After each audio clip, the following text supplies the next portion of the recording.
இல்லைங்க, இணை நிற்கிறது, இணைஞ்சிட்டாங்க அவங்க கூட. இப்ப எல்லாரும் அதிமுக யாரும் சொல்றது, அமித்ஷா திமுக தான் சொல்றாங்க. சார், வாக்கு திருட்டு பத்தி ஜிஎஸ்டி பத்தியும் சொல்லியிருந்தீங்க. அதே போல வங்கி திருட்டு நடந்துட்டு இருக்குது. பல கணக்குகள் முடக்கப்பட்டிருக்கு காரணமே இல்லாம. இது தொடர்பா காங்கிரஸ்க்கு ஏதாச்சும் புகார் வந்திருக்குங்களா? லட்சக்கணக்கான கோடிகளை இதுவரை 16 லட்சம் கோடி அம்பானி அதானி தொழிலதிபருடைய கடனை தள்ளுபடி செஞ்சிருக்காங்க மோடி அரசு. ஆனா டிராக்டர் வாங்கினா, எஜுகேஷன் லோன் வாங்கினா, ஏதாவது விவசாய கடன் வாங்கினா ஜப்தின்னு போயிட்டு பாத்திரத்தை தூக்குவாங்க, வீட்டுக்குள்ள போவாங்க. ஆனா 500 1000 ரூபாய் வாங்கினா ஜப்தி நடவடிக்கை, 1000 2000 லட்சம் வாங்கினா ஜப்தி நடவடிக்கை, கூடான கோடி 16 லட்சம் கோடியை தள்ளுபடி செய்திருக்கிறார் இந்த கார்பரேட்டுக்கு. இதை மக்கள் பார்த்துட்டு தானே இருக்காங்க, தெரியாதாது. இது ஏராளமான புகார் வந்திருக்கு, சில பேர் வழக்கை தொடர்ந்து இருக்காங்க.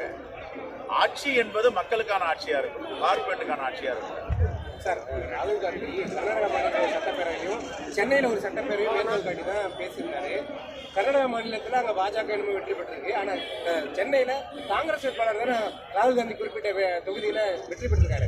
அவரும் இந்த மாதிரி வாக்கு முறைகள் ஏதாவது ஏற்பட்டதால வெற்றி பெற்றிருக்காரா? அந்த மாதிரி எப்படி, எந்த அடிப்படையில் அவர் அந்த மாதிரி குறிப்பிட்டிருக்காரு? வாக்குரிமையை கொடுத்தவங்க காங்கிரஸ், நாங்க அதை எப்படி வாக்குரிமை எடுப்பாங்க? இல்லைன்னா அவர் குறிப்பிட்ட தொகுதியோட சட்டமன்ற தொகுதி வேட்பாளர் காங்கிரஸ் உடைய வேட்பாளர் அவர் தான் வெற்றி பெற்றிருக்காரு. என்ன சொல்றாங்க? 1,240,000 வாக்குகளை மகாதேவபுரா சட்டமன்றத்தில் திருடி இருக்காங்க, மாற்றத்திருக்காங்க. அங்க மட்டும் முன்னிலை வகித்து அந்த நாடாளுமன்றத்தை வெற்றி பெற வச்சிருக்காங்க.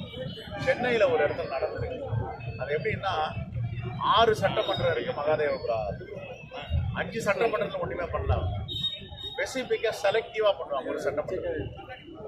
அந்த ஒரு சட்டமன்றத்தில் 1 லட்சம் வாக்கு, 1,240,000 வாக்குகளை திருடி வச்சு. இப்போ சென்னையில் அது மாதிரி முயற்சி பண்ணுவாங்க.